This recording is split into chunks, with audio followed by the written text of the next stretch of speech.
Recording हो रहा है ना? ठीक है। तो इंट्रोडक्शन कोर्स में आज हम लोग शुरू कर रहे हैं मोशन। ठीक है, ऐसे आप यूनिट एंड डायमेंशन और इरर ये सारी जो चीजें हैं वो पहले भी पढ़ चुके हैं, और इरर और यूनिट एंड डायमेंशन जो है वो आप सेल्फ भी कर सकते हैं, अपने से भी कर सकते हैं। तो हम शुरू कर रहे हैं आपको मोशन। ठीक है, तो सबसे पहले मोशन हमारा जो टॉपिक है मोशन, इसमें चैप्टर वाइज चैप्टर नहीं होगा, टॉपिक वाइज टॉपिक होता चला जाएगा ऐसे लेक्चर के तौर पर। जैसे मान लीजिए 1 डायमेंशन मोशन हो गया, 2 डायमेंशन मोशन हो गया, इसमें एक्सेलरेशन हो गया, वेलोसिटी हो गया, इक्वेशन ऑफ मोशन हो गया, लॉ ऑफ मोशन हो गया। क्योंकि ये जो कोर्स है ये कहीं से कहीं चला जाएगा। मान लेते हैं हमको यहाँ लगता है कि एनर्जी से हमको लिंक करना है फोर्स को, तो हम यही लिंक कर लेंगे। ऐसी नहीं है कि मतलब उसके लिए हम चैप्टर का इंतजार करेंगे। तो इसलिए इसको इंट्रोडक्शन कोर्स में बोलते हैं। ठीक है, तो हम शुरुआत कर रहे हैं मोशन से। तो अगर हमको अगर मोशन कभी भी डिफाइन करना होता है तो सबसे पहले जिस पॉइंट का ध्यान रखा जाता है वो ये है कि हम किसी भी पार्टिकल के मोशन को कहां से देख रहे हैं, और इसके लिए हमें डिफाइन करना पड़ता है फ्रेम ऑफ रेफरेंस। तो अगर हमारे पास हमारा जो स्पेस है वो 3 डायमेंशनल स्पेस है, थोड़ा सा गौर करेंगे। ये हो गया x एक्सिस, ये हो गया y एक्सिस और ये हो गया z एक्सिस। तो इसका क्या मतलब होता है? 3 डायमेंशनल स्पेस का मतलब क्या होता है ये समझना है। तो हम जिस ब्रह्मांड पर रहते हैं उस ब्रह्मांड में हमारे पास आने जाने के लिए, मोशन करने के लिए, गति करने के लिए 3 अक्ष स्वतंत्र तौर पर है। जैसे हम आगे पीछे जा सकते हैं, ऊपर नीचे जा सकते हैं और अगल बगल जा सकते हैं। तो अगर हम आगे पीछे जा रहे हैं तो उसको x एक्सिस लेते हैं, यदि हम ऊपर नीचे जा रहे हैं तो उसको y एक्सिस लेते हैं, और यदि हम अगल बगल जा रहे हैं तो उसको हम z एक्सिस लेते हैं। ऐसी बात नहीं है कि स्पेस में केवल ऐसे ही 3 डायमेंशन होते हैं। अगर आप हायर वेलोसिटी पर चल रहे हैं, अगर आपकी स्पीड जो है वो approximately light speed of light के नजदीक पहुंच रही है या उसको अप्रोच कर रही है, तो आपकी जो वेलोसिटी है आपके लिए एक और डायमेंशन खुलेंगे, और उस डायमेंशन को हम लोग बोलते हैं टाइम। तो इसका मतलब है कि आपके पास 4 डायमेंशन है, लेकिन जिस स्पीड पर पार्टिकल लाइट की स्पीड को अप्रोच करेगा, और वो हो जाएगा x, y, z and time. और ये 4 डायमेंशन जो हो सकते हैं वो चेंज हो सकते हैं। लेकिन अगर आप ऑर्डिनरी स्पीड पर हैं तो आपके लिए एक डायमेंशन जो है मतलब लोअर एनर्जी पर ये डायमेंशन बंद हो जाता है, और केवल आपके पास 3 डायमेंशन खुलते हैं, x, y और z। और यदि आप स्पेस और टाइम को मिलाते हैं तो ये दोनों मिलकर स्पेस टाइम बनाते हैं, जिसकी ज्योमेट्री होती है, जिसको थ्योरी ऑफ रिलेटिविटी में समझा जाता है। तो अगर किसी भी पार्टिकल के मोशन को डिफाइन करना है तो सबसे पहले हमें चुनना है फ्रेम ऑफ रेफरेंस। ओके,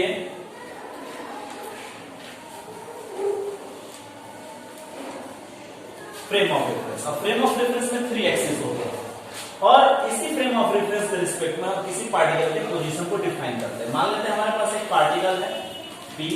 अब इस पार्टिकल का पोजीशन है x, y, z, और इस पार्टिकल को हम मेजर कर रहे हैं जिस टाइम पर कि वो कहां है, तो वो है x, y, z, और जिस टाइम पर मेजर कर रहे हैं उसको मैंने टाइम t से डिनोट किया। तो इस पार्टिकल को इस फ्रेम ऑफ रेफरेंस के मूल बिंदु से मिलाने पर हमें जो वेक्टर मिलता है, इस वेक्टर को हम लोग कहते हैं पोजीशन वेक्टर। ये कौन सा वेक्टर कहा जाएगा? पोजीशन वेक्टर कहा जाएगा, और इस पोजीशन वेक्टर को हम डिनोट करते हैं r वेक्टर द्वारा। ठीक है, क्योंकि मैंने अभी आपको वेक्टर की मैथमेटिक्स पढ़ाई नहीं, लेकिन आप हाई स्कूल में अपने वेक्टर के बारे में थोड़ा बहुत पढ़े होंगे। उसमें डायरेक्शन होता है और मैग्नीट्यूड होता है। क्योंकि हम वेक्टर को आगे पढ़ाएंगे ही, इसमें आपको चिंता नहीं करनी। तो किसी भी पार्टिकल के पोजीशन को डिफाइन करने के लिए सबसे पहले हमें 3 परपेंडिकुलर एक्सिस से बना हुआ फ्रेम ऑफ रेफरेंस चाहिए, और उस फ्रेम ऑफ रेफरेंस के मूल बिंदु से हम पार्टिकल को मिलाने से जो हमको वेक्टर प्राप्त होता है, या मिलाने वाला जो वेक्टर होता है, वो इस पार्टिकल का पोजीशन वेक्टर कहा जाता है। अब मान लेते हैं with respect to the time, अगर मान लीजिए पार्टिकल रेस्ट है, तो रेस्ट होने का क्या मतलब है? रेस्ट होने का मतलब है कि पार्टिकल का जो पोजीशन है वो चेंज नहीं हो रहा है। टाइम बीत रहा है लेकिन ये चेंज नहीं हो रहा है, तो मतलब r वेक्टर जो होगा वो कितना होना चाहिए? कांस्टेंट होना चाहिए। मतलब न इस पार्टिकल का जो मूल बिंदु से या फ्रेम ऑफ रेफरेंस के ओरिजिन से जो डिस्टेंस है वो बदले, और ना ही पार्टिकल का डायरेक्शन जो है वो बदले। इसका मतलब यदि कोई पार्टिकल रेस्ट में है तो उसका पोजीशन कांस्टेंट होगा और उसका डायरेक्शन भी क्या होगा, कांस्टेंट होगा।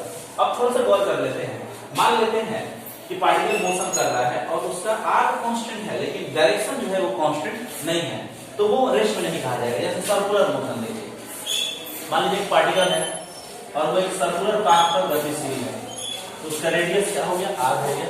पार्टिकल यहाँ है, फिर पार्टिकल यहाँ पहुंच रहा है, पार्टिकल यहाँ पहुंच रहा है, यहाँ पहुंच रहा है, तो इसका आर का जो मान है, चूंकि ये सर्कुलर पाथ है इसलिए आर का जो मैग्नीट्यूड है, मतलब सेंटर से इस पॉइंट की जो दूरी है जो परिधि पर है वो कांस्टेंट रहेगी, लेकिन इसका डायरेक्शन जो है वो चेंज होगा, क्योंकि जब पार्टिकल यहाँ है, P पर है, Q पर है, R पर है, S पर है, तो P पर इसका डायरेक्शन ये है, Q पर इसका डायरेक्शन ये है, R पर इसका डायरेक्शन ये है और S पर इसका डायरेक्शन क्या है, ये। तो क्या हो रहा है, डायरेक्शन चेंज हो रहा है ना, तो इसका मतलब है कि ये जो क्वांटिटी है ये कांस्टेंट नहीं है, तो पार्टिकल किसमें कहा जाएगा, मोशन में कहा जाएगा।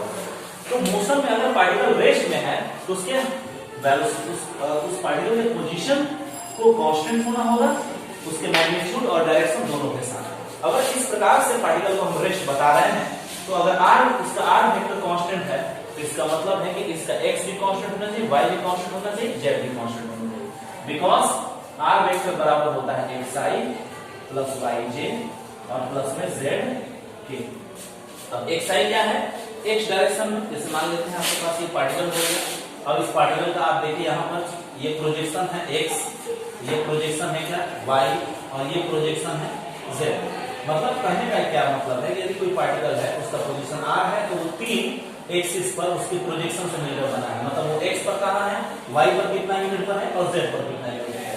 जैसे मान लीजिए ये मेरा पेन है और ये पेन यहाँ पर है और ये मूल बिंदु है, मान लेते हैं ये मूल बिंदु है, तो इसका पोजीशन जो है वो आपको x डायरेक्शन में यहाँ है, आपको z डायरेक्शन में यहाँ है और y डायरेक्शन में अगर आप इसकी ऊंचाई निकालते हैं तो ये है, तो इसका मतलब ये तीनों कोऑर्डिनेट। अब ये कांस्टेंट होना चाहिए, तो इसका मतलब क्या होता है, imply that x coordinate constant, y coordinate भी कांस्टेंट और z कोऑर्डिनेट भी क्या होना चाहिए, तो कांस्टेंट होना चाहिए, मतलब इसके सारे कोऑर्डिनेट कांस्टेंट होने चाहिए, तब ये पार्टिकल किसमें कहा जाएगा, रेस्ट में कहा जाएगा।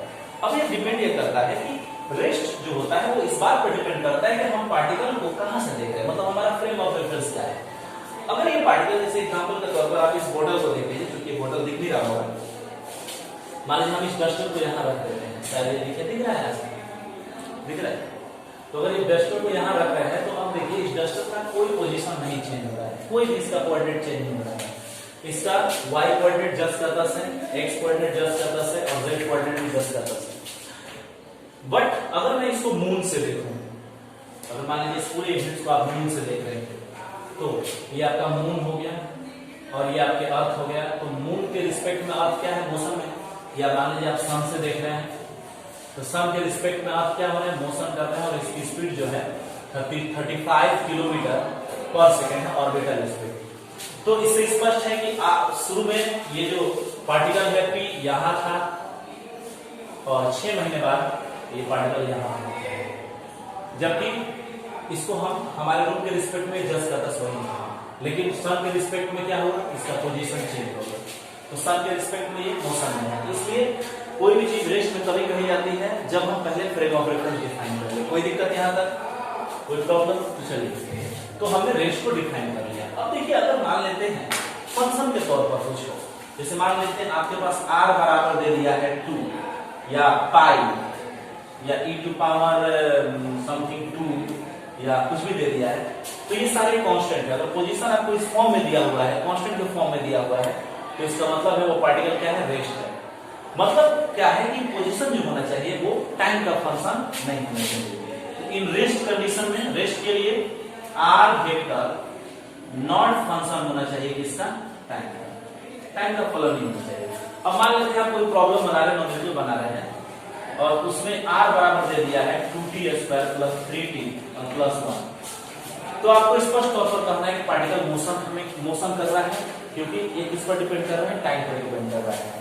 जबकि अगर रेस्ट में होगा तो वो टाइम का फंक्शन नहीं होना चाहिए। लेकिन अगर केवल इक्वेशन इतना हो तब आप क्या कहेंगे, पार्टिकल किस में है, रेस्ट में है ना। तो अगर पार्टिकल रेस्ट में है तो उसको समय का फंक्शन नहीं होना है। ओके, कोई दिक्कत। अब थोड़ा सा देखते हैं, अगर आप पोजीशन टाइम ग्राफ देखते हैं रेस्ट वस्तु के लिए, अगर कोई वस्तु रेस्ट में है तो उसका पोजीशन टाइम ग्राफ कैसा होता है।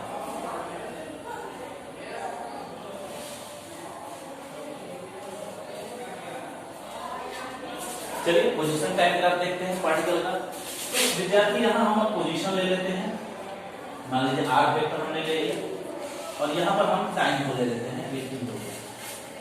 तो अगर पार्टिकल रेस्ट में है तो उसका पोजीशन समय के रिस्पेक्ट में नहीं चेंज होगा। मान लेते हैं उसका इनिशियल पोजीशन r0 पर है, पार्टिकल शुरू में r0 पर है। इसको आप ऐसे कह सकते हैं, आपके लॉन में आपके आंगन आपके दरवाजे के सामने जो आपका कार पार्किंग है वहां आपके ग्रैंडफादर की दादाजी वाले ओल्ड कार खड़ी है। क्योंकि हम लोग गांव से हैं तो दादाजी वाले ओल्ड कार तो नहीं कहेंगे, ये दादाजी के दहेज में मिला हुआ साइकिल है, ठीक है। क्योंकि रेशमी को पढ़कर वही 80 वर्मा वाला हाल हो जाएगा। 80 वर्मा जब गए पटना यूनिवर्सिटी पढ़ाने के लिए तो रेशमी को पढ़ाने लगे, तो बच्चे समझ नहीं पा रहे थे। दादाजी के बुढ़बा ये साइकिल दहेज में मिला रहे कबाड़ हो गया। अब इसको यहाँ पर क्या है रखा गया है और यहीं पर बहुत सालों से जब से आप पैदा हुए तब से, इसका मतलब इसका पोजीशन जो है नहीं चेंज हो रहा है। तो समय बीतता गया और दादाजी की दहेजुआ जो बाइक है वो यहीं की नहीं, इसका ग्राफ इस प्रकार आया है ना। तो अगर पार्टिकल रेस्ट है तो उसका ग्राफ क्या होगा, स्ट्रेट लाइन तो होगा, लेकिन इसका स्लोप कितना होगा, ढलान नहीं होगा, किसी प्रकार का ढाल उसके पास नहीं होगा। तो क्या हम बोलेंगे, slope of position time graph मतलब आरटी ग्राफ या एक्सटी ग्राफ भी बोल सकते हैं, इज इक्वल टू क्या होना चाहिए, 0। कोई दिक्कत। तो ये कंडीशन हो गया किसके लिए, रेस्ट के लिए। आइए हम थोड़ा सा डिफाइन करते हैं मोशन को। अब पार्टिकल यदि अपने पोजीशन को चेंज कर रहा है तो क्या होगा, मोशन रहेगा। रिकॉर्डिंग चल रहा है ना। मोशन क्यों, मोशन को हम डिफाइन करें, मोशन क्या होता है। तो आइए हम मोशन को डिफाइन कर रहे हैं। पार्टिकल हमारे पास है, ओके, ये हो गया इसका x कोऑर्डिनेट, ये हो गया इसका y कोऑर्डिनेट, ये हो गया इसका z coordinate. Initially position particle है ये यहां पर है और फिर उसके बाद क्या होता है, ये टाइम प्रारंभिक समय पर है, मान लेते हैं t बराबर 0 सेकंड पर इनिशियल टाइम पर, और फिर उसके बाद पार्टिकल यहाँ आता है। आप कहेंगे पार्टिकल क्यों बोलता हूँ, मैक्सिकन प्रोफेसर को मैं अभी देख रहा था, फिजिक्स का लेक्चर उनके लिए थर्मल फिजिक्स का लेक्चर था, तो वो बेचारे पार्टिकल बोल रहे हैं, मैंने सोचा अप्लाई कर रहा हूँ particle, this is particle, okay. तो ये इसका पोजीशन वेक्टर है पार्टिकल का, देखिए इनिशियल पोजीशन वेक्टर, इसको डिनोट करेंगे हम r0। क्या डिनोट कर रहे हैं, r0 डिनोट कर रहे हैं। अब इस बार आ रहा ही नहीं, क्योंकि आप कहेंगे सर एक ही बात सभी क्लास में चिपका देते हैं, आ रहा है r0 क्योंकि t0 टाइम पर है, और ये हो जाएगा r जो किस टाइम पर है, टाइम t पर। तो पार्टिकल जो है वो क्यू पॉइंट पर पहुंचता है जब टाइम कितना हो जाता है, t सेकेंड हो जाता है। तो ये पोजीशन किस पर है, r पर। इसका पोजीशन में क्या होगा, चेंज हुआ ना, और इसका पोजीशन कितना चेंज हुआ, तो r0 से ये कहां पहुंच गया, rt तक पहुंच गया। तो ये हो गया इसका चेंज इन पोजीशन, जिसको आप क्या बोलते हैं, इसको बोलते हैं rt माइनस r0, और ये हो जाएगा आपको डेल्टा r, जो डिस्प्लेसमेंट भी कहा जाता है या फिर चेंज इन पोजीशन भी कहा जाता है। तो पार्टिकल क्या कर रहा है, p से चलकर q पर पहुंच रहा है और इस कारण उसकी पोजीशन चेंज हो रहा है, क्योंकि रास्ता तो इसका ये है, पथ ये है, बट हम जब डिस्प्लेसमेंट डिफाइन करते हैं तो हम सीधा रास्ता लेते हैं, ठीक है। ये सबसे छोटा पाथ हो गया, स्ट्रेट लाइन हो गया, हमने इसको वेक्टर एडिशन किया है। ये हो गया आपको फर्स्ट वेक्टर, ये हो गया सेकंड वेक्टर, और ये हो गया रिजल्टेंट वेक्टर, और first vector plus second vector बराबर रिजल्टेंट वेक्टर से आप जब कैलकुलेट करेंगे तो क्या होगा, आपको चेंज इन पोजीशन जो आपको डिस्प्लेसमेंट कहा जाएगा वो आएगा डेल्टा r। अब देखिए ज्यादा इस पर डिस्कस नहीं करना है। अगर पार्टिकल मोशन में है तो इसका मतलब क्या है, इसका पोजीशन चेंज हो रहा है, तो इसका r वेक्टर कांस्टेंट नहीं होगा, और इसका r वेक्टर कांस्टेंट नहीं होगा तो इसका मतलब है इसका x i plus y j और प्लस z के भी कांस्टेंट नहीं होगा। इसका मतलब ना इसका x भी बदल सकता है, y भी बदल सकता है और z भी, लेकिन कोई जरूरी नहीं कि तीनों बदले। जैसे मान लीजिए पार्टिकल वन डायमेंशन मोशन कर रही है, तो इसका केवल क्या बदलेगा, एक्स। अगर केवल ऊपर नीचे जा रही है, जैसे हम कोई कंकड़ फेंक रहे हैं ऊपर नीचे जा रहा है, स्टोन फेंक रहे हैं, तो इसका वाई कोऑर्डिनेट चेंज होगा। और यदि मान लेते हैं हम इस पेन को ऐसे से गतिशील करा रहे हैं, तो इसका केवल जेड चेंज होगा। लेकिन अगर पार्टिकल रैंडमली मोशन कर रहा है, जैसे मक्खी उड़ रही है इस प्रकार धीरे धीरे धीरे, तो अपने सारे कोऑर्डिनेट को चेंज कर रही है। तो कोई एक भी कोऑर्डिनेट क्या होना चाहिए, चेंज होना चाहिए, मतलब वो कांस्टेंट नहीं रहना चाहिए। तो हो सकता है x not equal to constant हो, या y not equal to constant हो, या z not equal to constant हो, या सभी कांस्टेंट नहीं हो। ओके, अब देखिए, अगर कोई पार्टिकल मोशन कर रहा है, मान लीजिए पार्टिकल मोशन कर रहा है, तो अगर पार्टिकल मोशन कर रहा है तो उसका पोजीशन जो होना चाहिए चेंज होना चाहिए, और वो तभी चेंज होगा जब वो टाइम का फलन हो। जैसे मान लेते पोजीशन दिया हुआ है 2t, अब आप इसके पोजीशन को देखिए, अगर आप इसको फिजिकली समझना चाहते हैं तो आप इसको गाड़ी की तरह, कार की तरह समझें। तो t बराबर 0 सेकंड पर आपका पोजीशन क्या होगा, 0। t बराबर 0 पर आपकी कार कहाँ है, पोजीशन r बराबर 0 पर है। t बराबर 1 रखिए, 1 सेकंड पर 1 से मल्टीप्लाई करेंगे, 2 गुने 1 बराबर कितना हो जाएगा, 1 हो जाएगा।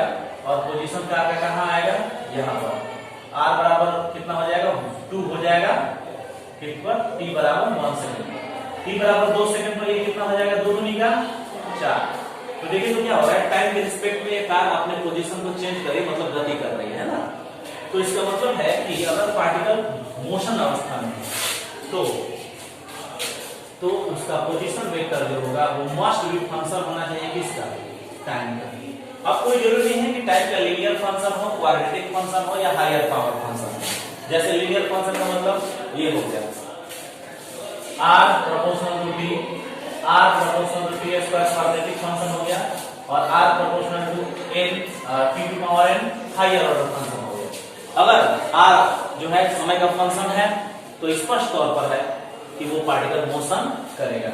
कोई दिक्कत, कोई प्रॉब्लम? जब पार्टिकल मोशन करने लगता है, तो एक राशि जो होती है जिसको डिफाइन की जाती है, और वो क्वांटिटी कही जाती है वेलोसिटी। ओके, तो वेलोसिटी क्या होती है, वेलोसिटी हमें बताती है कि टाइम के रिस्पेक्ट में पोजीशन में कितना चेंज हो रहा है। अगर कोई पार्टिकल टाइम के रिस्पेक्ट में पोजीशन में ज्यादा परिवर्तन करता है तो उसकी वेलोसिटी ज्यादा होती है, और यदि वो टाइम के रिस्पेक्ट में कम परिवर्तन करता है तो वेलोसिटी कम होती है ना।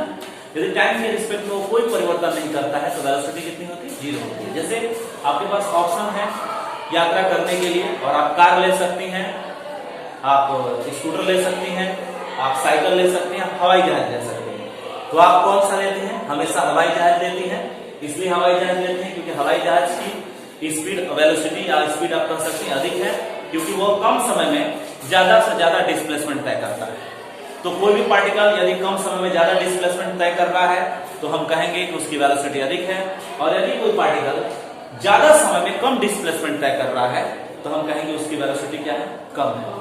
ओके, और यदि कोई पार्टिकल समय लैप्स हो रहा है, समय गुजर रहा है, लेकिन वो किसी प्रकार का डिस्प्लेसमेंट तय नहीं कर रहा है, अपने पोजीशन में कोई बदलाव नहीं कर रहा है, तो हम कहेंगे कि उस पार्टिकल के पास वेलोसिटी नहीं है। तो वेलोसिटी क्या हो जाएगी, वेलोसिटी को अगर आप डिफाइन करते हैं तो ये होता है रेट चेंज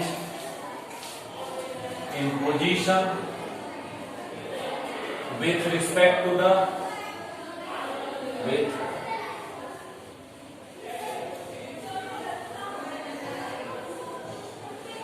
वेलोसिटी।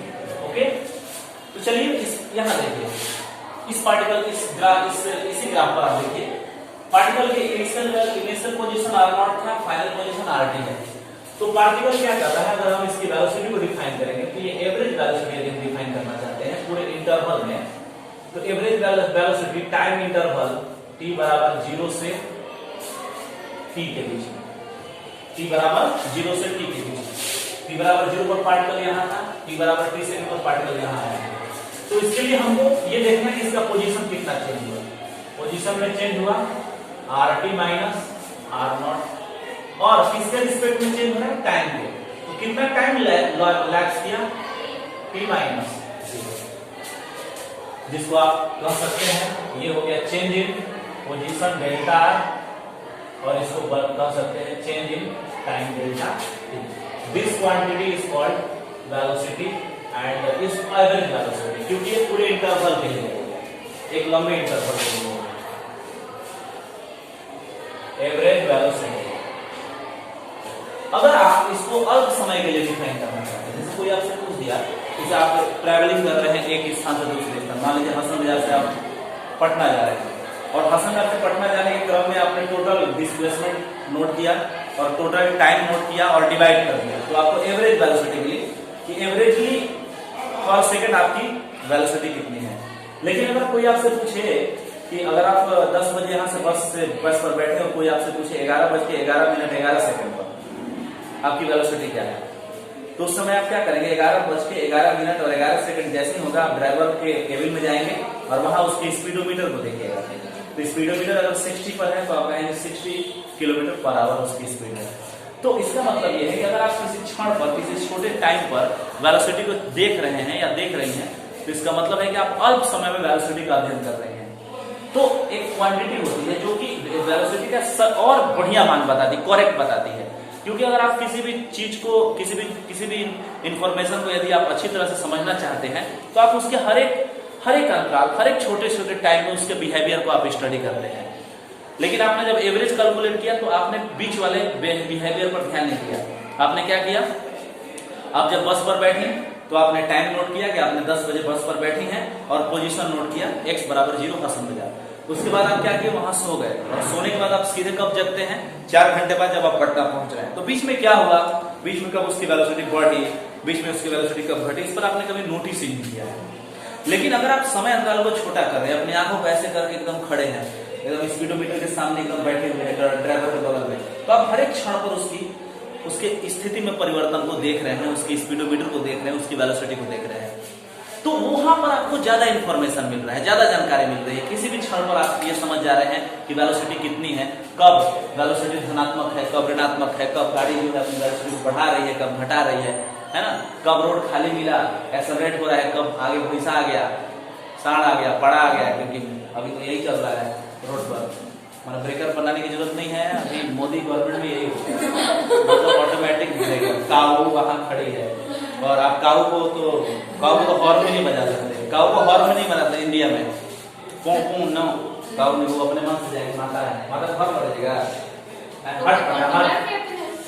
तो एक अगर हमको वेलोसिटी का बहुत ही अच्छा मान प्राप्त, करेक्ट मान प्राप्त करना है, ज्यादा इंफॉर्मेशन प्राप्त करनी है, तो हमें डिफाइन करना पड़ेगा इंस्टेंटेनियस।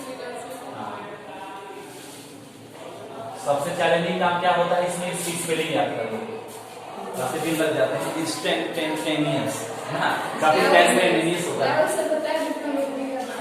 तो इसको हम average velocity in small time interval, average